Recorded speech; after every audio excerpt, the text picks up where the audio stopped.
Boa noite a todos. Já é noite. Para mim é uma satisfação muito grande estar aqui. Agradeço o convite e de antemão já faço o meu reconhecimento, o meu elogio ao ENTEC, ao evento. A gente de vez em quando participa, tem essas chances de participar de eventos dessa natureza e eu estou vendo aqui como está fervilhando a informação e a busca por tecnologia, por conhecimento, e isso eu acho que é o que mais interessa dentro de um evento desses. Eu vou tentar fazer uma pequena contribuição, falando de, no convite, na programação, fala precisão na agricultura, e eu forcei um pouco para ficar no jargão que a gente milita o dia inteiro, que é a agricultura de precisão.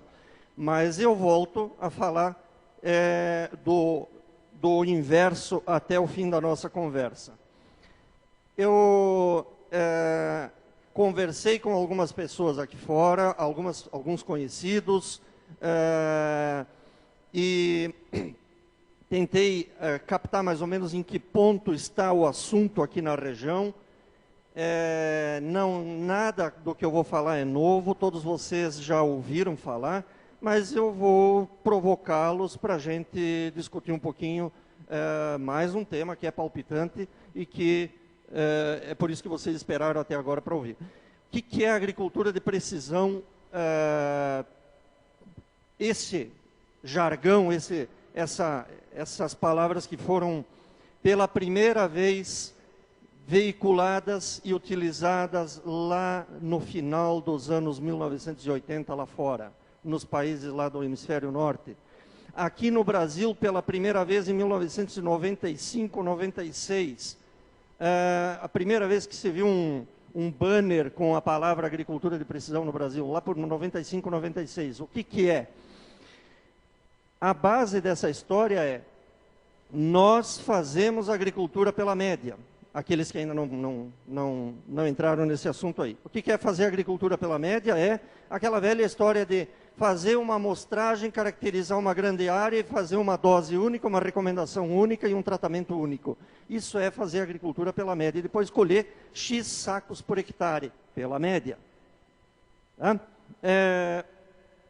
Agricultura de precisão veio aí para dar uma chacoalhada na nossa cabeça e dizer: as lavouras não são uniformes. Tá? E se as lavouras não são uniformes, aquilo que nós fazemos, pela média, no mínimo está errado. Em alguns lugares a gente está errando para mais, em outros lugares a gente está errando para menos. A gente sempre fez isso porque não tinha ferramenta suficiente para entrar nesse mundo aí. O que aconteceu na virada dos anos 80 para os anos 90 que impactou o surgimento dessa história? 1989, 1990, o que aconteceu no mundo de importante sobre esse assunto? O surgimento do tal do GPS. O tal do GPS surgiu, e nós ouvimos falar desse negócio na primeira guerra do Golfo, pelo Jornal Nacional, que os americanos estavam fazendo bombardeio de precisão cirúrgica, jogando míssil teleguiado em cima de alvo, com altíssima precisão. Que raio era isso? Era o tal do GPS, foi a primeira vez que a gente ouviu falar dessa coisa. Logo depois alguém pegou e trouxe também para a agricultura e para várias outras aplicações. E na agricultura a gente percebeu, puxa vida, com esse troço aqui a gente faz milagre. Por quê? Porque a gente sabe onde está pegando alguma coisa, a gente sabe como voltar para aquele lugar.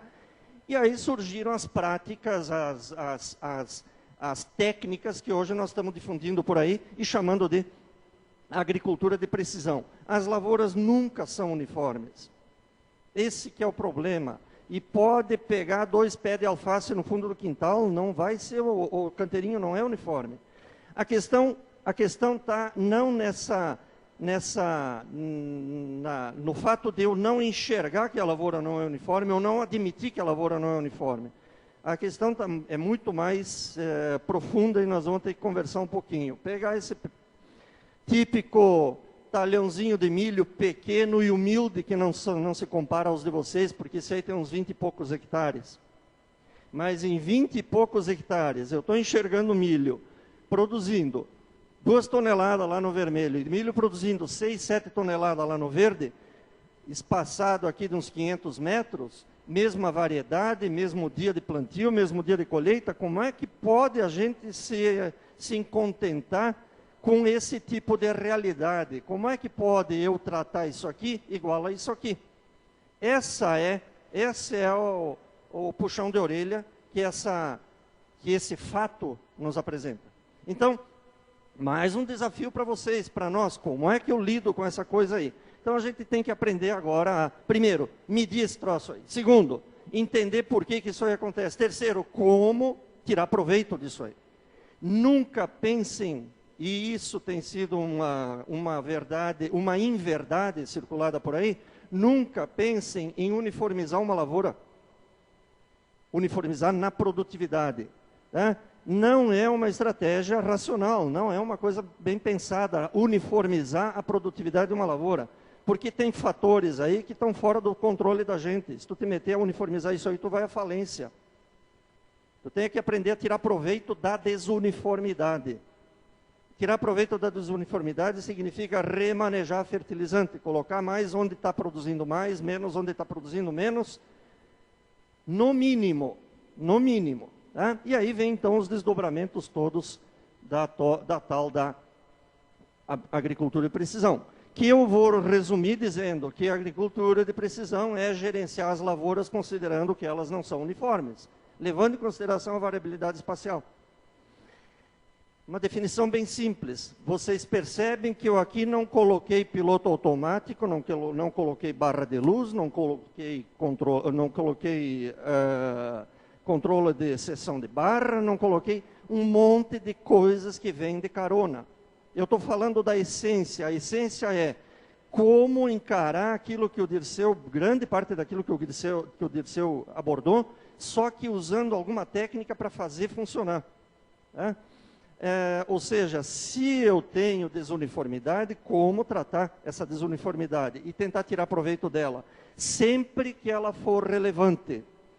O que eu quero dizer com isso? Onde é que nós estamos atacando? Nós estamos atacando a fertilidade do solo. Tem desuniformidade? Tem. Mas tu olhou quanto desuniforme? Quais os níveis, os valores mais altos, quais os valores mais baixos? Vale a pena mexer no negócio? Então, esse tirar proveito da desuniformidade, nós vamos tratar da estratégia mais simples, que é aquela que mais está andando pelo mercado aí. Quais são as estratégias que nós temos hoje? E eu já pintei ela de vermelho porque foi o título que me foi sugerido, que me foi solicitado. Abordar o aspecto da redução de custo com base na aplicação de insumos em taxa variável. Beleza, então vamos conversar um pouquinho sobre isso aqui. Uma das minhas estratégias pode ser essa aí. Eu quero reduzir o consumo de insumo. Posso? Tem jeito. Tá? Mas, e se eu quiser usar uma outra estratégia gerencial, que é aumentar a produtividade, eu vou usar o mesmo procedimento? De jeito nenhum. De jeito nenhum. Quem está usando essa estratégia aqui? Opa, a maioria de vocês, depois que o adubo aumentou, em 2006, aí todo mundo correu atrás da amostragem de solo em grade. Tá?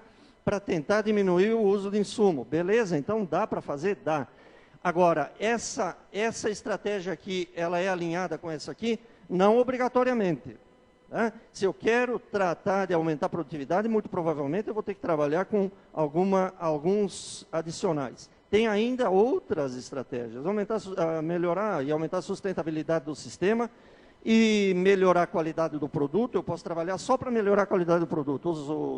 Os gringos fazem isso no trigo, colocar mais nitrogênio onde o trigo ainda consegue absorver mais para aumentar o teor de proteína do trigo e vender ele no mercado com valor maior. O Brasil ainda nem usa mercado baseado no teor de proteína do trigo, mas eles fazem toda uma estratégia tecnológica para aumentar o teor de proteína no trigo baseado simplesmente em colocar mais ureia onde o trigo ainda pode aumentar o teor de proteína.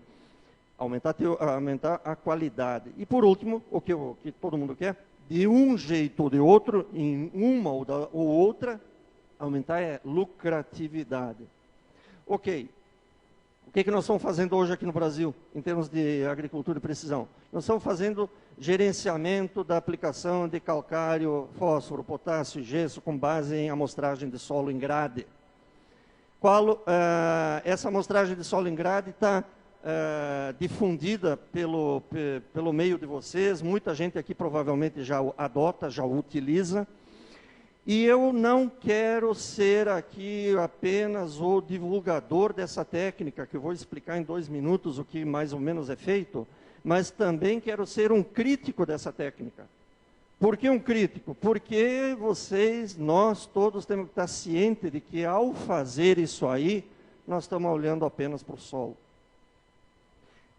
Por que eu falo isso? Porque isso aqui é muito fácil de ser feito. Você fecha um negócio com o consultor, em 15 dias ele te amostra o solo e te produz um mapa, e em 20 dias tu está com a calcareadora pronta para fazer a aplicação de calcário em taxa variável. É muito rápido, a resposta é imediata em termos de saber quanto vai gastar a menos, né? Vai economizar calcário? Vai, depois nós vamos tentar conversar um pouco por quê, onde, como vai economizar. Mas tu está olhando apenas o solo. E eu sou muito preocupado com isso nos nossos treinamentos que a gente oferece lá na Exalc. Por quê? Porque o cara que se acomoda nisso aqui, eu não estou dizendo que não deve fazer, só que não estou querendo dizer para vocês, olha, subiu o primeiro degrau, não pensa que tu chegou no topo da montanha. Porque se tu utilizar apenas isso aqui, na próxima amostragem, ou daqui 2 ou 3 amostragens, tu vai esperar o mesmo resultado, o mesmo impacto, e aí não tem mais impacto. Porque tu já uniformizou o solo. Eu disse antes para vocês, cuidado com a estratégia de uniformizar a produtividade, que ela não é viável. Mas uniformizar V% do solo é óbvio. Quando tu faz a amostragem, tu quer uniformizar V%, quer uniformizar o teor de fósforo. E é para isso que tu vai botar a taxa variável, para uniformizar. Ele vai voltar ao normal, à origem, lá atrás, vai desuniformizar. Então, tu tem que voltar a mostrar, tem que voltar a aplicar. Mas tu não espera que o teu impacto seja continuar economizando, porque se tu continuar economizando, vai chegar o dia que tu não vai aplicar mais nada. Tá? Bom, esse é mais ou menos o produto que todo mundo gosta de ver, que é o mapa de teores, portanto, o mapa de quanto aplicar. Mas e daí? E o que mais? Como é que eu faço para evoluir? Como é que eu faço para fazer isso direitinho? O Dirceu falou bastante de extração. Extração. Como é que eu gero um mapa para aplicar bem feito a extração do ciclo anterior?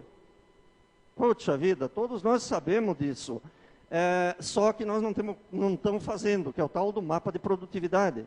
Quantos de vocês nunca ouviram falar de mapa de produtividade? Monitor de produtividade na colheitadeira. Agora, quantos de nós estamos utilizando ele? Ou gerando um dado bonitinho e jogando lá no computador para fazer a tal da recomendação? Isso aqui significa olhar para a planta. Né? Quer ver um exemplo bem simples? Está aqui o mapa de soja. Esse é o mapa de produtividade da soja. Olha como a soja é bagunçada. O azul mais escuro, diferentemente do Dirceu, o azul é o melhor, e o azul fica mais saliente quando a produtividade é maior nesse mapa. Nesse caso, idem, aqui é o milho safrinha seguido da soja na mesma lavoura. Tá? O que eu tenho aqui? Eu estou indicando regiões com produção assustadoramente maior. Tá? Esses azuis mais escuros. E regiões de produtividade bem baixa. O milho é muito mais responsivo, muito mais exigente, muito mais bonito de olhar o mapa de produtividade dele. Beleza, o que eu tenho aqui? A exportação de potássio da soja, a exportação de potássio do milho e o mapa de recomendação de potássio extraído no ciclo. Olha que coisa bonita isso aí. Como é que eu faço um negócio desses? Simplesmente bota o teu monitor de produtividade a funcionar. Faz os mapas de produtividade, bota isso lá no computador, no SIG, no Sistema de Informação Geográfica, produz essa informação aí, que é a recomendação. Isso aqui é a recomendação do potássio que foi extraído, que foi abordado na palestra anterior. E assim eu posso fazer para os outros também.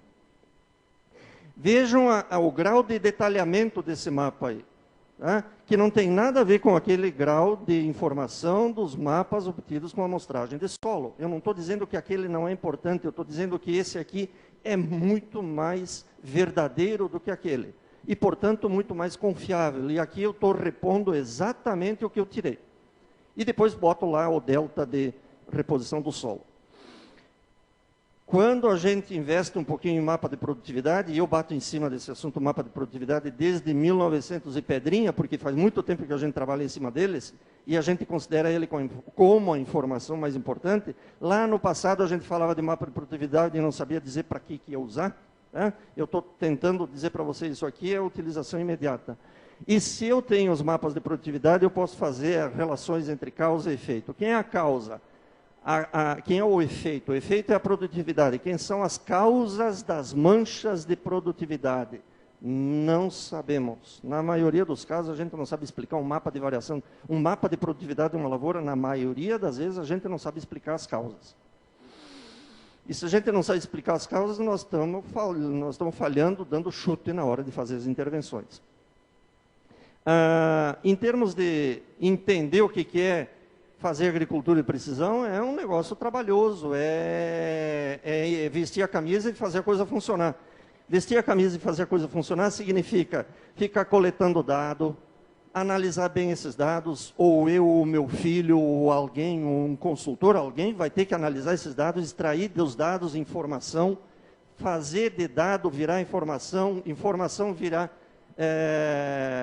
diagnóstico, diagnóstico virar recomendação, recomendação virar atuação, ir lá no campo e dizer, aqui eu vou botar tanto, lá eu vou botar menos, ou lá eu vou botar mais. Tá? E esse processo aí vai se repetir todo o ciclo. Isso aí dá trabalho, isso aí é um novo paradigma, porque a gente tem que ter gente preparada, e esse é um dos gargalos, nós não temos gente preparada para isso. Nem lá em casa, nem no mercado suficiente para fazer essa coisa funcionar hoje. As práticas, aí bem rápido. Todos vocês já devem ter visto, e muitos de vocês estão comprando, outros estão executando, a amostragem de solo, que eu fico abismado, porque a gente está todo dia vivendo isso e vê que o mercado exige que a amostragem seja feita com um quadriciclo, como se fosse o quadriciclo que faz o milagre. A amostragem pode ser feita de qualquer jeito, tá? Pode ser feita com pá de corda, pode ser feita com trado, pode ser feita do jeito que sempre fez, só que a única coisa que tu vai fazer é georreferenciar a amostra, ou seja, vai saber de onde tu tirou a amostra. Como é que começa o processo? O processo começa eu tendo o mapa do contorno da lavoura, faço o contorno da lavoura com GPS, faço um arranjo para dizer onde eu vou tirar as amostras, tá? O mapa das amostras, vou lá, navego, procurando esses pontos para tirar as amostras, mando para o laboratório. Normalmente o que vigora no mercado é essa amostragem por ponto, ou seja, do ponto eu vou tirar umas subamostras, 7, 8, 10, 12 subamostras para fazer uma amostra composta, botar no saquinho e mandar para o laboratório, para representar o valor, os teores naquele ponto, no outro ponto, no outro, para depois, via computador, tentar estimar os valores onde eu não amostrei, que é o que a gente chama de interpolação, para fazer o mapa. O mapa do quê? Da V%. Olha o mapa da V% dessa lavoura. 20 e poucos aqui, 50, 60 aqui. Claro que vai dar um mapa de calcário dessa natureza aí. O calcário é a V%, a CTC e a UPR-NT do calcário. Aqui eu tenho doses de calcário em quilograma por hectare. Aqui vai quase 4 toneladas, aqui vai 500 quilos. É daqui que vem a economia, gente. Tá? É daqui que vem a economia, não tem nenhum milagre. Não tem milagre, ela vem daí. É disso aí que sobra calcário na hora de fazer a conta, do que eu fazia pela média, do que eu faço agora, quando faço taxa variável. Como é que nós fazemos hoje no Brasil? Bom, nós estamos fazendo sempre baseado no mapa, ou seja, alguém tem que ir lá no campo fazer essa etapa de amostragem para gerar o mapa. O mapa é produzido num software, o software no mercado custa caro. Então, existe uma economia girando em torno da agricultura de precisão hoje no Brasil. Gente tentando se estabelecer, alguns já bem estabelecidos, para vender essa inteligência, esse serviço que é gerar a recomendação. Aqui atrás tem um aplicador, em cima eu tenho um GPS e vou fazer a aplicação. Beleza. Nós vamos nos contentar com isso aí? Não. Nós queremos ir para frente. Nós queremos desenvolver técnicas. Nós, eu digo a humanidade, quer desenvolver técnica que eu consiga medir do solo ou da planta um sinal que me diga quanto ela quer. E nós não estamos longe disso, nós estamos trabalhando forte para chegar nisso aí.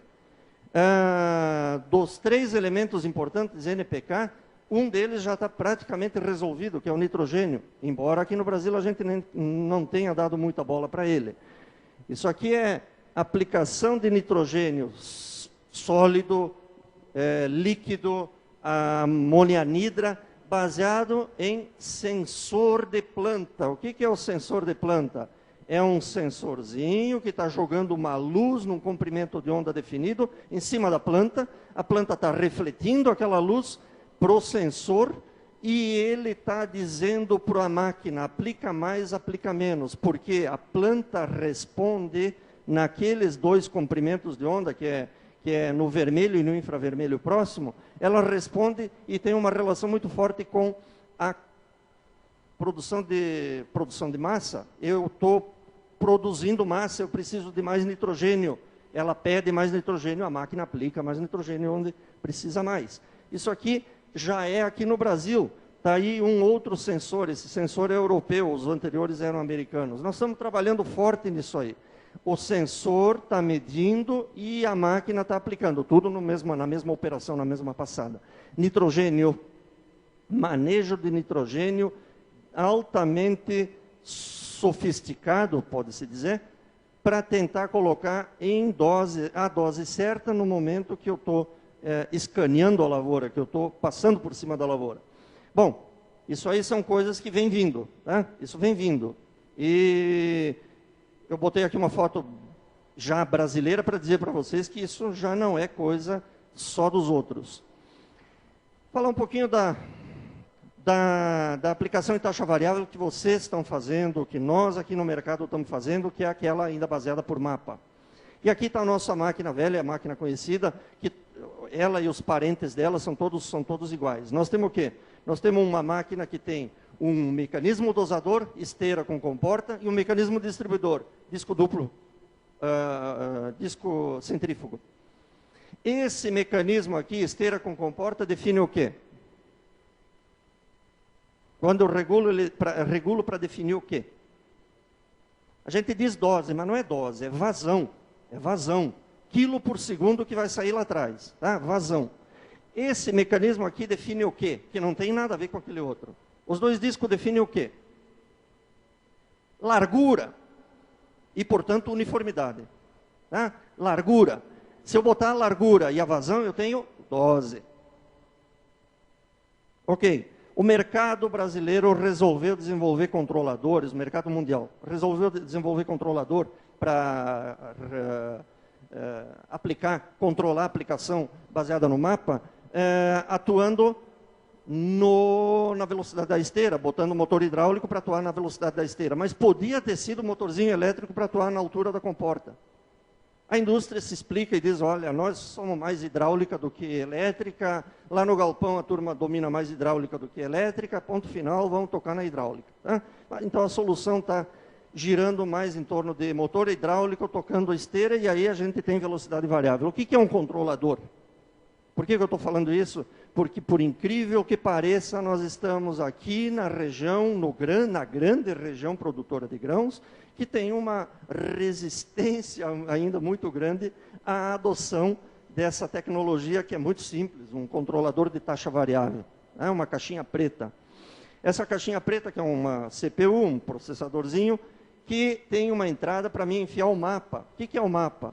O mapa é o arquivo que foi produzido lá no computador, o mapa de dose de calcário, o mapa de doses de fósforo, o mapa de doses de gesso. Eu enfio lá com pendrive ou com cartão de memória um arquivo TXT. O que é o arquivo? O que é o mapa, na verdade? Hein? O que é o mapa, na verdade?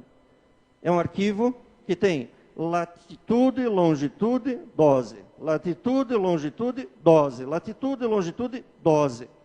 E o GPS vai dizer onde eu estou. Portanto, ele vai dizer, vai sair um sinal para o atuador. Quem é o atuador? É a válvula que manda óleo para o motor hidráulico. A válvula que manda óleo para o motor hidráulico vai dizer para o motor hidráulico, anda mais ou anda menos. E o motor hidráulico vai tocar a esteira, anda mais, anda menos, vai botar mais calcário, menos calcário. Gente, isso aí está custando, os mais baratos do mercado estão custando $7.000 por aí. Né? Isso aí te libera de todo o compromisso de deixar na mão do operador a incumbência de fazer regulagem de máquina, porque a partir daí a regulagem da máquina é toda automatizada. Naquele arquivo que tu tá enfiando lá, está toda a regulagem da máquina, programada. Por que eu insisto nisso? Porque tem muita gente que ainda usa essa prática aqui. Faz um tremendo de um trabalho para produzir o mapa e depois quer aplicar sem controlador. O que ele faz? Ele simplifica o mapa e começa a desenhar zonas de aplicação, uns troços bem primitivos. Ou seja, eu gastei um baita dinheiro para produzir esse negócio aí, agora eu vou aplicar esse negócio aqui. Vai lá no campo e demarca as manchas, os vértices e sai fazendo dose fixa dentro, subtalhões dentro do talhão, fazendo manobra dentro da lavoura, fazendo aquelas escarcel, tá? Que é isso aqui. Para vocês entenderem, eu vou pegar o mapa de antes. Vamos supor que eu pego o trator com aplicação plena, com controlador, eu pego o trator de lá de cima aqui embaixo. O que eu vou ter? Eu vou ter essas doses aí. Ele está saindo daqui no amarelo, está andando e a dose está variando. Ah, mas peraí, o amarelo não é uma dose só? Não, o amarelo é uma faixa de doses de 600 a 1.300 kg por hectare e varia de 20 em 20 metros. No mapa que eu fiz, varia de 20 em 20 metros. E o controlador se vira para trocar a dose. Beleza. Quando chegar aqui no verde escuro, vai bastante calcário. Quando chegar aqui, vai bastante calcário. Quando chegar aqui no vermelho, vai pouquíssimo calcário. Beleza. Se eu desenhar essas aplicações aí como se eu não quero botar um controlador, o que eu tenho? Repetindo, tem isso aqui. Eu gastei uma dinheirama braba para fazer aquele mapa lá, o mapa do azul, e estou aplicando o vermelho. Eu insisto nisso porque eu considero isso uma falha momentânea, que daqui 5 anos talvez não exista mais razão para ficar mostrando esse slide aí. Na medida em que todo mundo incorporar o conceito de automatizar a máquina que aplica os sólidos, né? Que é colocar o tal do controlador para fazer aquela aplicação da esquerda, e do azul e não da direita e do vermelho. O que eu estou fazendo aqui? Eu estou errando, eu estou botando a mais aqui, eu estou botando a menos aqui e assim por diante. E eu estou chamando isso aí de precisão. É uma precisão pela metade. Vamos lá. Um outro gargalo da tal da aplicação em taxa variável, que os fabricantes de formulados sabem, nós não estamos falando nenhuma besteira, e vocês também sabem. É compatível botar taxa variável de adubo formulado na lavoura? Tem nexo? Não. Mas nós temos fabricante de máquina insistindo em botar taxa variável na adubadora com uma caixa só. Tá? Isso aqui é o mapa de aplicação baseado no... Isso aqui é o fósforo, isso aqui é o potássio. E a gente teve que fazer porque em 2001 não existia nenhum controlador no Brasil. E nós tivemos... existia esse controlador que a gente teve que fazer tudo meio artesanal. Ok. Quando eu apliquei fósforo em taxa variável, via formulado, o potássio que foi de carona, o que aconteceu com o potássio? Aqui faltou, porque precisava bastante, e eu botei pouco, baseado no potássio, no fósforo. Isso aqui é uma fórmula 8-20-20. Né? Faltou potássio aqui, sobrou potássio aqui. Olha as quantidades que faltaram e sobraram de potássio. Por quê? Porque eu insisti em botar um formulado em taxa variável. O fósforo não tem nada a ver com o potássio, o mapa do fósforo não é parente do mapa do potássio. As coisas começam a mudar. As coisas começam a mudar. E vocês conhecem máquina, né? Vocês sabem que esse aqui não é um grande fabricante de plantadeira.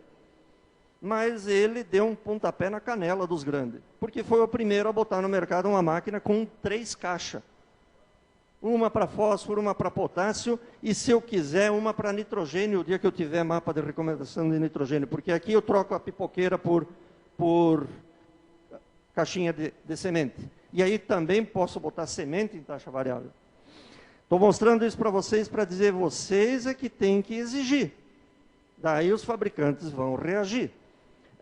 Não foi muito discutido, mas é um outro problemaço, a questão de botar adubo na semeadura ou tirar a adubadora da semeadura, né? Que estamos indo mais para a linha do tirar o adubo da semeadura do que qualquer outra coisa. Mas eu não vou entrar nesse mérito, não hoje. Então, tentar entender de onde está vindo as economias que o lado comercial da agricultura de precisão está utilizando quando vende o conceito para vocês. A redução está vindo da aplicação variada, georreferenciada, daqueles mapas lá onde eu ia botar 2 toneladas por hectare, mas tem lugar que vai só 600, mas tem lugar que vai 3.500. Como é que não vai dar um pelo outro? Não dá um pelo outro na média. Todo mundo acaba economizando 15%, 20% de calcário na hora que faz taxa variável. Por quê? Porque na prática a máquina automatizada é muito mais precisa do que as minhas regulagens feitas à mão, lá na comporta da calcareadeira. E eu acabo podendo fazer exatamente aquilo que o mapa me dizia. E dá essas quebras de 15%, 20%, tem gente que fala de 30% da economia, e não se assustem, é isso mesmo que dá. De fósforo, de calcário, de potássio. Por quê? Porque ao automatizar, eu estou tirando a incumbência do operador de fazer a regulagem, e ela está copiando fielmente aquilo que foi recomendado, e vai dar menos. Né? Quando eu tenho aquelas doses nulas ou bem baixas, eu nunca ia fazer isso quando eu fazia taxa variável. Ou se eu fosse fazer com regulagem manual, eu nunca ia botar pouco calcário, 500 quilos. Por quê? Porque está na minha cabeça que menos que 2.000 quilos, menos que 1.500, eu nunca passo a máquina no campo. E, logicamente, das regulagens, que eu já falei. Bom, falar rapidamente daquilo que estava no título da palestra, que, na verdade, eu inverti. Qual a diferença entre agricultura e precisão na agricultura? Bom, eu defini agricultura e precisão, segundo as nossas palavras, que é gerenciar as lavouras considerando que elas não são uniformes. E daí vem todo aquele bando de desdobramentos, estratégias que a gente resumidamente conversou aqui.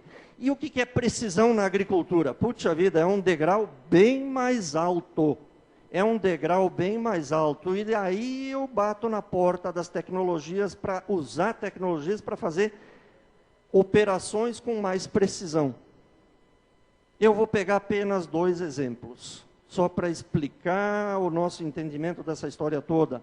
O Odisseu me provocou para falar de velocidade de semeadura, a precisão do mecanismo dosador. Eu vou deixar de lado, vou pegar só 2 exemplos. Eu vou pegar esse aqui que é escandaloso. Tá? Qual é a largura de um aplicador a lanço? Antes nós falamos, né? Os 2 discos definem a largura. Qual é a largura hoje aplicando potássio? Qual é a largura amanhã aplicando calcário? O fabricante tem uma tabelinha. Tu já checou aquela tabelinha alguma vez? O que tem acontecido? As lavouras verde e amarelo, aplicando ureia. Né? Aplicando ureia, tentando fazer a largura da adubadora, encaixar com a largura do pulverizador para não fazer 2 rastros. Esse aqui é o verde e amarelo do Paraná, e esse aqui é próximo de vocês. Esse aqui é potássio na soja. A largura da máquina tentando fazer ela encaixar com a largura do pulverizador. Tu esqueceu que tu alargou o pulverizador e a máquina não consegue mais alargar. Tu comprou um pulverizador maior e esqueceu de trocar a adubadora. Qual é a largura de uma adubadora a lanço? Essa pergunta todo mundo tem que fazer no primeiro dia, no último dia antes de, no máximo no último dia antes de começar a operação. Não tem jeito, tu tem que testar. Não é difícil. Não é difícil. Empresários do porte de vocês não podem prescindir de uma coisinha tão elementar como essa. Então, vai dizer, putz, onde é que eu acho essas caixas? Esquece as caixas, pega a caixa de papelão, caixa de supermercado, caixa de camisa, qualquer coisa, meia lata de óleo cortada, tá? Tem que fazer isso aqui. Ou seja, passar a máquina em cima de um conjunto de coletor e daí tentar desenhar o perfil de deposição da máquina, que é esse troço aqui. Aqui está os vazios do pneu da máquina. Depois de desenhado isso aqui, eu consigo fazer esse negócio aqui para dizer qual é a largura ideal para a minha máquina, para o meu produto. Como é que eu faço isso aqui?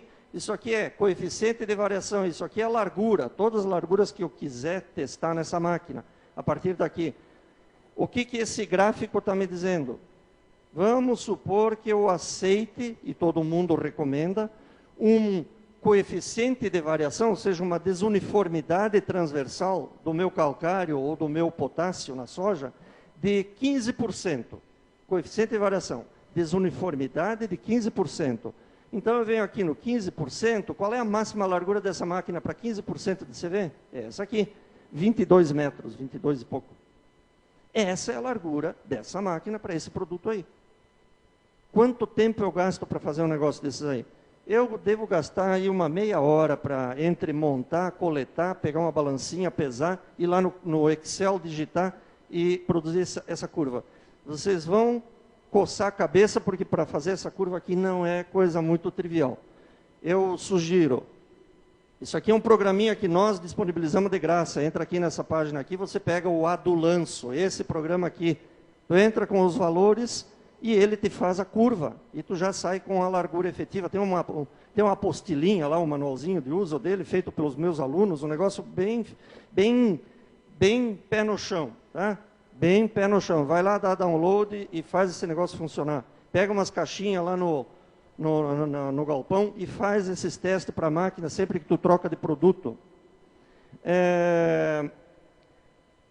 Pegar um outro exemplo de uma maquineta bem sem vergonha, que vocês aqui eu acho que não tem, porque aqui não cabe uma máquina pequena dessas. Né? Mas vamos lá. Essa aqui é a distribuição do calcário. Aqui está o gráfico. Vou interpretar. Vamos supor que é calcário, eu aceito 20%. Qual é a largura da máquina? É 5 metros. Não tem choro, é 5 metros. Ah, mas está muito pouco. Então, eu vou aumentar para 6. O que acontece se tu aumentar para 6? Eu aumento para 6, olha para onde vai o CV. 60%. Em 1 metro que eu aumentei a largura da máquina, eu desuniformizei a operação inteira. Eu saí de 20% para 60% de desuniformidade. E aí acontece as bagunças que a gente tem lá na lavoura em termos de manchas e lavoura toda zebrada, cheia de faixas, que nós produzimos com as nossas operações mal feitas. Isso é precisão na agricultura. Outro exemplo de precisão na agricultura, que dá trocentos desdobramentos, mas eu vou ser curto, é o piloto automático. O piloto automático é agricultura de precisão ou é precisão na agricultura? Puxa vida, eu não vou gastar 2 palavras para discutir filosofia aqui. Né? O vendedor diz que é agricultura de precisão, porque é moda. Eu digo, é precisão na agricultura, ou seja, é mais do que agricultura de precisão. Mas vamos discutir rapidamente por quê? Porque eu conversei aqui e vejo que está todo mundo coçando o bolso para comprar piloto automático.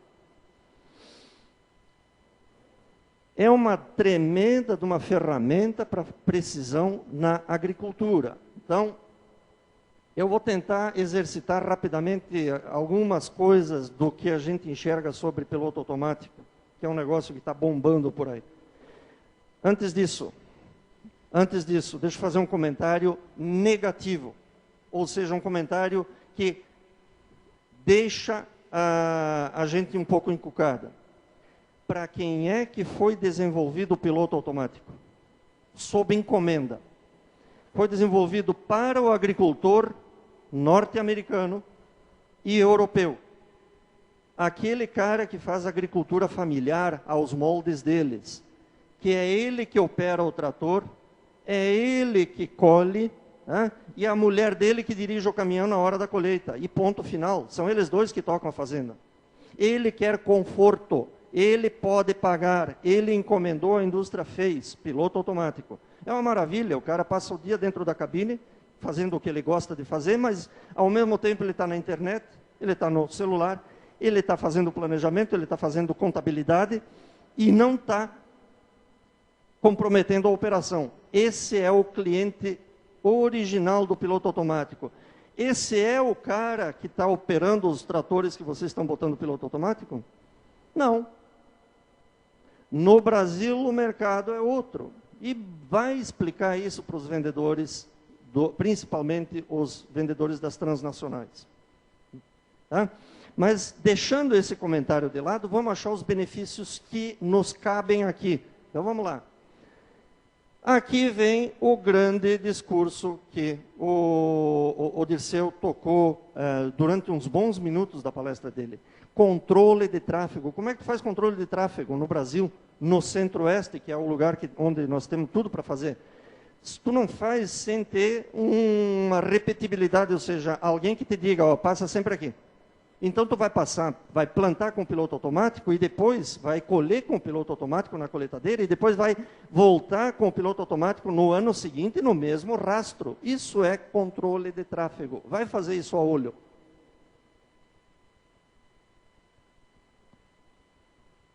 Permite velocidades maiores do que aquelas que a gente faz a olho. E aí vem a questão da semeadura, do plantio. Eu posso aumentar a velocidade do plantio sem comprometer a qualidade da semeadura, já que eu tenho piloto automático? Cuidado. Tá? Os mecanismos dosador pneumático estão aí para dizer que dá para aumentar a velocidade. Tá? Dá para te fazer, se tu vai lá pela orientação do monitor, do folheto, e do fabricante e dos testes que a gente faz por aí afora, sabe que o mecanismo dosador pneumático para semear milho dá para semear 9 km por hora, 10 km por hora, e ele não falha. Mas o sulcador não dá conta do recado, a palha não deixa. Então, o aumento da velocidade aqui nem sempre é aplicável para todas as operações. Para pulverização, sim, para semeadura, não. Reduzir a fadiga do operador, beleza, isso é fantástico. Mas eu volto para perguntar, será que ele cansa tanto assim? Eu estou falando do operador funcionário, aquele fichado de carteira. Será que ele cansa tanto assim? Agora me permite trabalhar de noite, qualquer hora da noite. Essa é outra maravilha, né? Porque nós resolvemos boa parte de alguns dos nossos problemas. Por exemplo, pulverização noturna. Fazer diminuição de raio de manobra ou otimização de raio de manobra nas cabeceiras. Esse é um assunto que está mal explorado, pouca gente está trabalhando em cima disso. Eu faço o planejamento da ocupação das passadas do trator no computador. E daí ele vai fazer tudo sozinho. Eu só vou fazer manobra de cabeceira por enquanto, porque já tem trator que faz manobra de cabeceira sozinho e tem um aqui na região, alguns aqui na região, experimentalmente já funcionando. Minimizar erro de paralelismo, que é o ponto-chave para algumas operações. Isso aí foi feito, isso aí caiu como uma luva para cana-de-açúcar, porque o erro de paralelismo significa pisoteio na soqueira da cana, que é um negócio extremamente indesejável, porque diminui a durabilidade e a vida útil da lavoura. Número de cortes. Aumento do rendimento operacional. Por quê? Porque eu estou aumentando tudo aqui, lógico que vai aumentar os hectares por dia. Posso botar tantas máquinas quantas eu queira na lavoura, nunca uma vai ocupar o espaço da outra e nunca vou ter erro de contagem de linhas. E eu posso começar em qualquer lugar. E, o mais importante, me permite fazer operações integradas. Ou seja, hoje eu estou plantando, daqui 4 meses eu estou colhendo no mesmo... Vamos supor que eu trabalhe com plantadeira da mesma largura da plataforma. Com plantadeira com o mesmo número de linha da plataforma. A colhedora vai colher exatamente as linhas que foram semeadas. No mesmo arranjo, no mesmo percurso, desde que eu ajuste bitola, eu vou ter o famoso controle de tráfego. Não vou compactar porque eu sei onde tem que passar. Os caras da cana estão se divertindo com isso aqui. Por quê? Porque eu planto sulcando, gravo os percursos do sulco, a colhedora de cana vai entrar 1 ano depois e sabe exatamente onde tinha cana, onde tem cana. 1 ano, 2 anos, 3 anos, 5 anos, 6 anos depois, e os cortes estão aumentando, a vida da lavoura está aumentando, porque não tem mais pisoteio, tem controle de tráfego. A colhedora vai cortar sempre a cana no mesmo lugar, porque o percurso foi gravado no dia que eu plantei. Esses são exemplos de precisão na agricultura. Tem trocentos outros.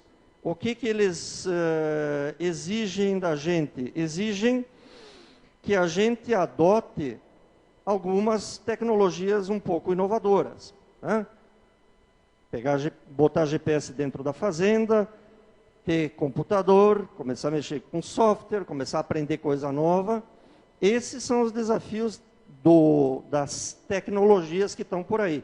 Eu não vou fazer apologia das tecnologias, mas vou dizer, elas estão aí para ajudar. Se elas não ajudam, então o mercado não estaria comprando, né? E a mensagem é, existe uma imensidão de coisas que vem vindo. E a dificuldade que todos vocês têm, assim como nós, que trabalhamos na pesquisa, no ensino, é dar conta das inovações que vem vindo por aí. Chega a ser estressante a gente correr atrás de todas as novidades, né? Me sinto nas calças de vocês. Por quê?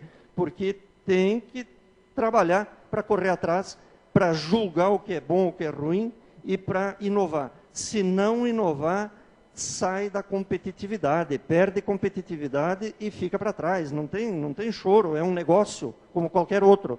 Tem que inovar. Deixa aí um recado. A gente faz lá as jornadas de agricultura e precisão, tem 2 esse ano.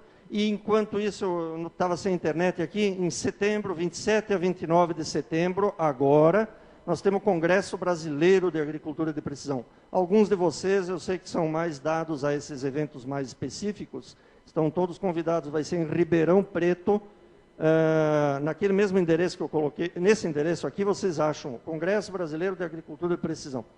Fica aí o convite. E eu agradeço a oportunidade de dar o meu pequeno recado e depois vou ficar à disposição junto.